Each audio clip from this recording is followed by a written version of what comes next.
IPL 2024-এর trade window খুলে গেছে আর তারপরেই একদম বড়সড় খবর সামনে এসেছে। শোনা যাচ্ছে চেন্নাই সুপার কিংস সরাসরি যোগাযোগ করছে কেকেআর টিম ম্যানেজমেন্টের সঙ্গে একজন প্লেয়ারকে নেওয়ার জন্য। কোন প্লেয়ারকে তারা চাইছে কেকেআর দল থেকে অবশ্যই আজকের এই ভিডিওতে জানাবো। তবে তার আগে অবশ্যই আপনি যদি কলকাতা নাইট রাইডার্সের ফ্যান হয়ে থাকেন ভিডিওটিতে লাইক করে কমেন্টে আমি কেকেআর লিখে দিন।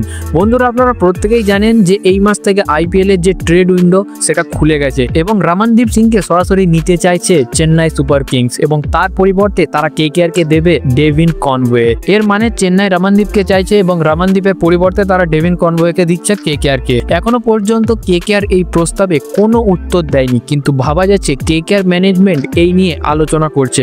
তাহলে এখন প্রশ্ন হচ্ছে এই ট্রেডটা কি কেকেআর এর জন্য ভালো হবে নাকি খারাপ? দেখুন, ডেভিন কনওয়ে এলে কেকেআর এর ওপেনিং জুটি অনেক মজবুত হবে। সুনীল নারিনের সঙ্গে একটা ভয়ঙ্কর কম্বিনেশন হতে পারে। তবে একটা কথা এটাও মাথায় রাখতে হবে, রমনদীপ সিং 2025 সালে আইপিএলে কিছু করতে পারেনি, কিন্তু 2024 সালে যখন কেকেআরকে চ্যাম্পিয়ন হয়েছিল তখন কিন্তু তিনি গুরুত্বপূর্ণ অবদান রেখেছিলেন।